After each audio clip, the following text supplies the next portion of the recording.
வணக்கம் தோழர்களே. மகாராஷ்டிரா தேர்தலுடைய முடிவுகள் வந்த பிறகுங்க பல சுவாரஸ்யமான தகவல்கள், பல எரிச்சலூட்டுகின்ற வீடியோக்கள் வெளிவந்து அதிர்ச்சியை உண்டாக்குது. நீங்க கூட நினைப்பீங்க, எதுக்குங்க தோத்துட்டோம், இனி என்னத்தை உட்காந்து பேசி என்ன ஆக போகுது அப்படின்னு நினைக்கலாம். வெற்றி அடைஞ்சா கூட கொஞ்சம் கண்டுக்காம போயிடலாம். ஆனா தோத்துட்டோம்னா என்ன காரணத்தினால தோத்தோம், யாரால தோத்தோம், எப்படி தோத்தோம் அப்படின்னு தெரிஞ்சுக்கலன்னா அடுத்த எலெக்ஷன்ல என்ன அடுத்த எந்த திட்டத்தையும் தெளிவா திட்டமிட முடியாது. ஒரு வெற்றி மமதையை ஏற்படுத்தும், ஒரு மிதப்பை கொடுக்கும். தோல்விதான் எப்படி செயல் திட்டத்தை வடிவமைக்கணும் அப்படின்னு கற்றுக் கொடுக்கும். அப்படிதான் நம்ம எல்லா தோல்விகளையும் எடுத்துக்கிறோம். தோக்காதவங்களாம் இல்லை, அப் அண்ட் டவுன் வரத்தான் செய்யும். ஆனா என்ன நடந்திருக்கு இங்க அப்படின்னா, இன்றைக்கு தேசிய ஊடகங்கள்ல கடுமையான விவாதம் வந்திருக்கு. அந்த விவாதங்களின் போது அங்க இருக்கிறவங்க பேசினது பேரதிர்ச்சியை கொடுத்தது. அதுல ஒருத்தர் பேசும்போது சொல்றாரு, 3500 கோடி ரூபாய் குஜராத்தில் இருந்து இந்த மகாராஷ்டிராவுக்கு கொண்டு வரப்பட்டு 3500 கோடி ரூபாய் கண்டெய்னர்ல கொண்டு வந்திருக்கிறாங்க. இந்த ரூபாய் எங்க யாரால அனுப்பப்பட்டது? நேத்து வரைக்கும் களவாணின்னு சொல்லி ஊரே காரி துப்பி அமெரிக்கா பிடிவாரண்ட் போட்ட அதானி கொடுத்து அனுப்பியது. அதனாலதான் ஒருத்தர் போடுறாருங்க, அந்த ஊருக்காரர், மகாராஷ்டிராக்காரரு, இனிமேல் எங்க ஊர் மகாராஷ்டிரா இல்ல, அப்புறம் குஜராத்ரா அப்படின்னு போட்டிருக்காரு. என்ன அயோக்கித்தனம், என்ன இது நடந்திருக்கு? அங்க இருக்கிறவங்க இந்த வெற்றியை எப்படி பாக்குறாங்க அப்படின்னா, ஒரு நல்ல அழகான பொண்ணை வச்சு மேலே எழுதுறான். என்ன எழுதுறான்னா, இந்த வெற்றியை பல வாக்குறுதிகளை போலியா கொடுத்து ஜெயிச்சிருக்கிறாங்களாம். அந்த போலியா கொடுத்த வாக்குறுதிகளை எல்லாம் நம்பி மக்கள் ஒரு அழகான பொண்ணை பார்த்து ஏமாந்த மாதிரி ஏமாந்துட்டாங்க அப்படின்னு அந்த ஒரு மகாராஷ்டிரா மக்கள் எழுதியிருக்கிறாங்க. பாருங்களேன். பலரும் என்ன சொல்றாங்க அப்படின்னா, இது அதானிக்கு கிடைத்த மிகப்பெரிய வெற்றி அப்படின்னு சொல்லிட்டு இருக்காங்க. ஸோ சமூக வலைத்தளத்துல பரவலா நம்ம பார்க்குற விஷயம், இந்த வெற்றியை அந்த மக்களால் கொண்டாட முடியாம, அக்செப்ட் பண்ணிக்க முடியாம, ஏற்றுக்கொள்ள முடியாம அவங்க இருப்பதை பார்க்க முடிகிறது. அதுலயும் கல்லூரி மாணவர்களை ஊடகங்கள் போய் பேட்டி எடுத்திருக்காங்க. அவங்க நாங்க ராகுல் காந்திக்கு தான் போடுவோம், நாங்க இந்தியா கூட்டணிக்கு தான் போடுவோம் அப்படின்னு பேசின வீடியோக்கள் வைரல் ஆயிட்டே இருக்கு. அப்போ என்ன கள நிலவரம் பேரார்? இதான் சஞ்சய் ராவத் சொல்றார். சிவசேனாவினுடைய தலைவர் சஞ்சய் ராவத் இதையா தான் சொல்றாரு. கள நிலவரம் வேறையா இருக்குங்க, ரிசல்ட் வேறையா இருக்கு. இது எப்படி சாத்தியம்னு கேட்கிறாரு. தேர்தல் ஆணையம் வாயை திறக்கணும். சமூக வலைத்தளங்கள்ல தேர்தல் ஆணையத்தை வச்சு செய்யறாங்க. இன்னும் கண்ணை மூடி படுத்துட்டீங்களா, கண்ணே தெரியலையா அப்படின்னு ஏராளமான கேள்விகளை கேட்டுட்டு இருக்கிறாங்க தேர்தல் ஆணையத்தை. ஆக இந்த வெற்றியை அந்த மக்களே ஏற்றுக்கொள்ள முடியல அப்படின்றதான் உண்மை. நமக்கு என்னங்க, இந்த வெற்றிக்காக காவிகள் எதை வேணாலும் செய்வாங்க. இன்னொன்று, காவிகளுக்காக எதையும் செய்யும் தேர்தல் ஆணையம். நீங்கள் சண்டிகரில், பஞ்சாப் சண்டிகரில் ஒரு உள்ளாட்சி தேர்தலில் உட்காந்துக்கிட்டு பேனாவில் சிசிடிவிக்கு முன்னாடியே உட்காந்து திருத்தி உண்மையிலே வெற்றி அடைந்தவரை தோத்து போனவர்னு அறிவிச்சிட்டு, தோத்து போன காவி ஒருத்தனை ஜெயிச்சிட்டான் அப்படின்னு அறிவிக்க முடியும்னா, ஒரு உள்ளாட்சி தேர்தலில், ஒரு மேயர் எலெக்ஷனில் என்ன வேணாலும் திருகுதனம் பண்ண முடியும்னு கேமராக்கு முன்னாடி நெஞ்செழுத்தமா ஒரு தப்பை செய்ய முடியும்னா, பின்னாடி எம்புட்டு தப்பை பண்ணியிருக்கு இந்த group. BJP leader Vicky Patel அப்படின்னு சொல்லிட்டு ஒரு அம்மா, அவங்க காலேஜ் வச்சிருக்காங்க. மாணவர்களை மிரட்டுறாங்க கூப்பிட்டு, நீ என்ன இந்த கார்டு வச்சிருக்க, நீ பிஜேபிக்கு ஓட்டு போடு, பாரத குடிமகனா இருந்தா பாரதிய ஜனதாக்கு ஓட்டு போடு அப்படின்னு மிரட்டுற வீடியோ வைரல் ஆயிட்டு இருக்கு. PMT गांव का नाम नहीं, आप कौन से गांव से? खुर्द का बुद्रुक। कौन से गांव से? धुळे मराठी येते. मग इथं मतदान कसं? धुळेचे इथं मतदान. इथं कॉलेजला कॉलेज नाही येते. कोणत्या कॉलेजला? तुम्हाला तुमच्या कॉलेजचं नाव पण माहिती नाही, नाम भी पता नहीं आपके कॉलेज का? प्रवरा मेडिकल. नाम क्या है? स्नेहा. सरनेम? लुल्ला. आपके कार्ड आए ना सब के, सब कितने स्टूडेंट थे? तो आपका नाम यहाँ पे भी और दुनिया में भी है क्या वोटिंग के लिए? हमारा रेसिडेंशियल यहाँ का है। स्टूडेंट है आप, और ये गलत है, सब वोटिंग गलत चल रहा है. आप भारत के नागरिक है, स्वार्थ के लिए ऐसी गलत वोटिंग मत करने का. भारत के भविष्य है. आपको मालूम है कि मैं कौन हूँ? मैं कैंडिडेट हूँ पंजाब कांग्रेस. देखते हैं। आप सब स्टूडेंट लोग आके यहाँ वोटिंग करके जा रहे हैं। ये बनाया है, पीएमटी ने बनाया है, ये बनाया है। நீங்க வேலையை எப்படி பார்த்துருக்காங்கன்னு பாருங்க.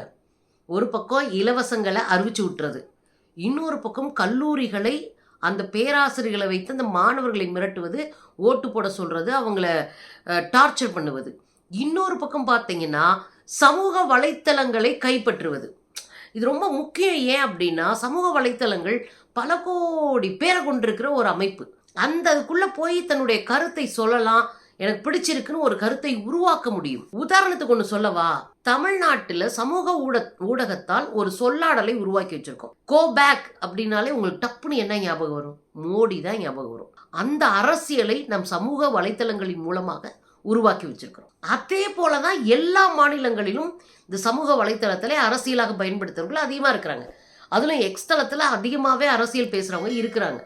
ஆனா என்ன நடந்திருக்கு அப்படின்னா, மகாராஷ்டிராவில் காங்கிரஸினுடைய பரப்புரைகளை, பிரச்சாரங்களை, வீடியோக்களை, அவங்க இந்த அரசு மேல வைக்கிற குற்றச்சாட்டுகளை இந்த பீரியட்ல, அதாவது எலெக்ஷன் பீரியட்ல அவங்க எதை போட்டாலும் மக்கள்கிட்ட போய் சேராம எலான் மஸ்க் பாதுகாத்துக்கிட்டார்.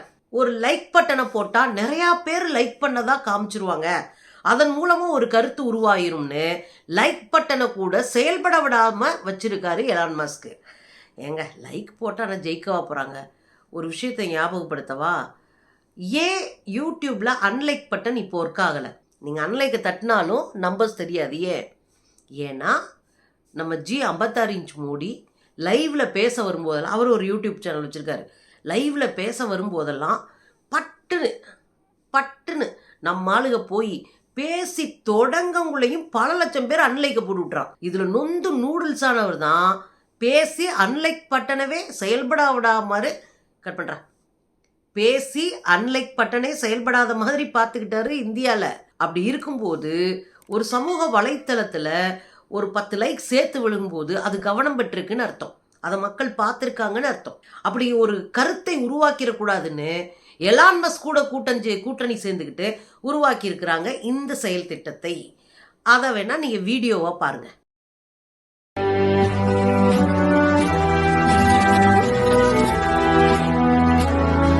பாத்தீங்களா, அவன் தட்டுறான், லைக் பட்டனை தட்டிக்கிட்டே இருக்கான், லைக் ஆக மாட்டேங்குது. வேற ஒண்ணுல அதே சமயத்துல லைக் பட்டன் தட்டுறான்.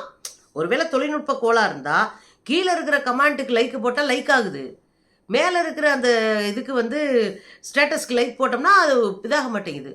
அப்ப என்ன அர்த்தம்? அப்ப எலான் மஸ்கும் கூட்டணியில இருந்திருக்காரு. நம்ம தேர்தல் ஆணையம் தான் கூட்டணினா, ஒரு பக்கம் அதானி கூட்டணியில இருந்திருக்காரு, இன்னொரு பக்கம் எலான் மஸ்க் கூட்டணியில இருந்திருக்காரு. ஏங்க தோத்து போனவங்க புலம்புறீங்க, அப்படி யோசிச்சிடக்கூடாது. ஒரு வெற்றியை சாதாரணமா அவங்க அடையல.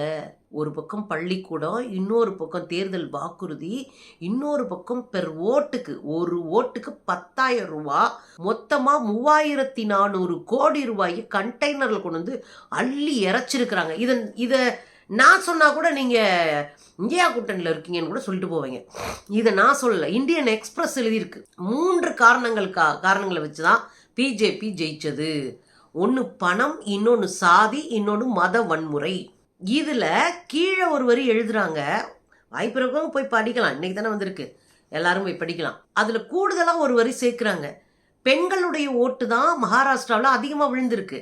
ஏன்டா பெண்கள் ஓட்டு விழுந்திருக்கு அப்படின்னு போய் பார்த்தா, பெண்கள் ஏதோ பண்டிகைக்கு வர மாதிரி, விழாவுக்கு வர்ற மாதிரி நல்லா ட்ரெஸ் பண்ணி நல்லா இது பண்ணி வந்திருக்கிறாங்க. அப்ப அவர் ஒரு கொஸ்டினா அந்த பத்திரிகை வெளிப்படுத்துது. இதுல பின்னாடி இருக்கிறது பணம் பாதாள வரைக்கும் அள்ளி எறியப்பட்டிருக்கிறது என்பதை அந்த பெண்களினுடைய வருகை உறுதிப்படுத்தி இருக்கிறதுன்னு எழுதுறாங்க. காசை கொடுத்து வர வச்சிருக்கிறாங்க என்பதை அவங்க பதிவு பண்றாங்க இந்தியன் எக்ஸ்பிரஸ்ல. இதுக்கு இடையில இன்னொரு சுவாரஸ்யமான நிகழ்வு என்னன்னா, 10 தொகுதிக்கு மேலேயே வெறும் சொற்ப ஓட்டுல பாஜக ஜெயிச்சிருக்குங்க. ஒரு தொகுதியில வெறும் 208 வாக்குல ஜெயிச்சிருக்காரு, வெறும் 208. நிறைய பேர் என்ன கேட்பாங்க, எங்க உங்க ஊர்ல போய் ஓட்டு போடுறீங்க, சட்டமன்ற தேர்தலோ நாடாளுமன்ற தேர்தலோ அங்க மதுரையில போய் ஓட்டு போட்டு வர்றீங்களேன்னு கேட்பாங்க நிறைய பேர். ஏன்னா ஒரு ஓட்டு கூட வெற்றி தோல்வியை தீர்மானிக்கும், அந்த ரிஸ்கே எடுக்கக்கூடாது. அதனால நான் போய் ஓட்டு போட்டு வருவேன். ஒரு 5,000 போனால் போயிட்டு போகுதுன்னு போக வர டிக்கெட்டை போட்டு கிளம்பி ஓடுவேன். அதுக்கு காரணம் இந்த பாருங்க, வெறும் 208 ஓட்டில் ஒரு பீஸ் ஜெயிச்சிருக்கு. வெறும் 306, 330, 400. இப்படி பார்த்தீங்கன்னா மொத்தமே 1300 சில்லற ஓட்டு வரைக்கும் 10 தொகுதிகளில் ஜெயிச்சிருக்காங்கன்னா ஒரு சொற்ப ஓட்டில் போகிற போக்கில் அடிச்சிருக்கிறாங்க பாருங்க. அது பெரிய அதிர்ச்சியாக இருந்தது எனக்கு. 10 தொகுதிங்க சும்மாவா கிடைக்கும்? இன்னொரு பக்கம் பார்த்தீங்கன்னா இன்ஸ்டாவில் பிரபலமாக அவர் கிட்டத்தட்ட 55 லட்சம் ஃபாலோயர்ஸ் இருக்கிறாங்களாம். அவருக்கு 155 ஓட்டு தான் விழுந்திருக்கு. அவரும் மும்பையில் நின்றுருக்காரு. எனக்கு என்ன அதிர்ச்சின்னா எலெக்ஷன் எவ்வளோ ஜாலியாக ஜனரஞ்சகப்பட்டிருக்குன்னு பாருங்கள். நான் பரவாயில்லன்றேன். 155 ஓட்டு வாங்கினா என்னப்போ, பங்கெடுத்துக்கிட்டோம்ல, எனக்கும் ஒரு உரிமை இருக்குது, நானும் நிற்பேன், அந்த பையன் நின்னார்ல, அதை பாராட்டுவோன்றேன். இவர் தாங்க பார்த்தீங்கல்ல நிற்கட்டுமேன்றேன். இது ஜனநாயக கலைங்க. 155 ஓட்டு தான் வாங்கினாருன்னு எல்லாம் கழுவி ஊற்றி சிரிச்சிட்டு இருக்கானுங்க. ஏங்க நாமெல்லாம் வெளியே நின்று வேடிக்கை பார்த்துட்டு இருக்கோம். ஒருத்தன் ஓட்டு போடுவாங்களா என்னம்மா ஏதோன்னு தெரியாமல் ஒரு மாதம் உழைச்சி 155 ஓட்டு வாங்கியிருக்கானா அது அவ்வளவு லேசாக போச்சா? பங்கெடுக்கணும்னு நினைக்கிற அந்த முயற்சியை பாராட்டணும்ல நம்ம. இதுக்கடையில் ஒரு குட் நியூஸ் வேறு நடந்து போச்சு. இந்த வியூகம் வகுப்பாளர்னு ஒருத்தர் சொல்லுவோம், பிரசாந்த் கிஷோர். அவர் வியூகம் வகுத்தா தப்பவே தப்பாது. அவர் தான் ஜெயிக்க வைப்பார். அவர் பெரிய இப்படின்லாம் உருட்டிட்டு இருந்தானுங்க இல்லையா? பீகாரில் அவரே ஒரு கட்சி ஆரம்பிச்சாரு, ஜன் சுராஜ் அப்படின்றது அந்த கட்சியினுடைய பேர். அவர் பீகார் இடைத்தேர்தல் நின்று ஒரு தொகுதியில் கூட ஓட்டு வாங்கலையாங்க. அவருக்கே அசிங்கமாக போச்சு. நான் வியூகம் வகுத்தா இந்தியாவை தலைகீழாக நிற்குன்ற என் கட்சிக்காரன் ஜெயிக்க முடியலையே அப்படின்னா அவர் ஒரு பக்கம் கதறாராம். இப்படி பல வேலைகள் நடந்திருக்கு. இன்னொரு பக்கம் மும்பையில் கோலிவாடா பகுதியில் அந்த தொகுதியில் தமிழ்ச்செல்வன், உங்களுக்கு ஞாபகம் இருக்கா? நம்ம அண்ணன் சீமான் அப்படியே மோடிஜியை அப்படியே பாராட்டி தவிச்சாரே. 1.5 லட்சம் கோடி கடன் அடைச்சிட்டு 1.5 லட்சம் கோடியை சேமிச்சு வச்சிருக்காரு பேங்க்ல அப்படின்னாரே. மோடி மாதிரி ஒரு பெஸ்டான ஆளு, ஒரு நல்ல பொருளாதாரத்தை உருவாக்குற ஆளு உலகத்திலே இல்லைன்னு உருட்டுனாரே மும்பையில் போய். அதே கேண்டிடேட் தான் தமிழ்ச்செல்வன். 3வது முறையாக பிஜேபியில் நின்று ஜெயிச்சிருக்கிறார். இந்த தேர்தல் நமக்கு என்ன காட்டுது அப்படின்னா, வர வர ஜனநாயகத்தின் மீது ஒரு அச்சுறுத்தலை உருவாக்குது. என்னன்னா, பணம் இருக்கணும், இல்லைன்னா சாதி திமிர் இருக்கணும், இல்லை மதவெறி பேச்சு இருக்கணும், பிரச்சாரம் இருக்கணும். இதெல்லாம் இருந்தால் தான் ஓட்டு விழுகும் அப்படின்றது ஜனநாயகத்துக்கே விரோதமானது. ஏழையாக இருக்கேன், இப்போ நான் இருக்கேன், பெருசாக காசு இல்லை, நானே வாடகை வீட்டில் இருக்கேன், வாடகை கொடுக்கறதுக்கே வாடகை கொடுக்கறதுக்கே மொழி பிதிங்கி போயிருக்கேன்னு வச்சுக்கோங்க. நான் இப்போ ஒரு கேண்டிடேட்டாக நிப்பாட்டணும்னா குறைந்தபட்சம் சில கோடிகள் இல்லாமல் நான் நிற்க முடியாதுன்னா அது ஜனநாயகமே இல்லை. இன்னைக்கு சூழலுக்கு அப்படி தான் போயிட்டுருக்கு. கோடிகளில் புரளுகிறவர்கள் தான் கேண்டிடேட்ஸாக நிற்க முடியுது. இது ஜனநாயக படுகொலை. இதை ஒருபோதும் நாம் அனுமதிக்க முடியாது. சாமானியர்கள் அரசியலில் வேடிக்கை பார்க்குறவங்களா இருக்கும். அதனால தான் இந்த கூட்டம் ஆடுது. நாம் பங்கேற்பாளராக மாறணும். ஜெயிக்கிறோம் தோக்குறோம் அதெல்லாம் வேற. பங்கேற்கணும், அரசியலுக்குள்ளே பங்கேற்கணும். நேராக கட்சிக்குள்ளே வா, நேராக களத்தில் நில்லு, நேராக பேசு, மக்களை திரட்டு, நீ முடிஞ்சா தேர்தலில் நில்லு. அரசியலில் பங்கேற்காம போனோம்னா நம்மளெல்லாம் வந்து பாருன்னு வானுங்க இந்த கும்பல்.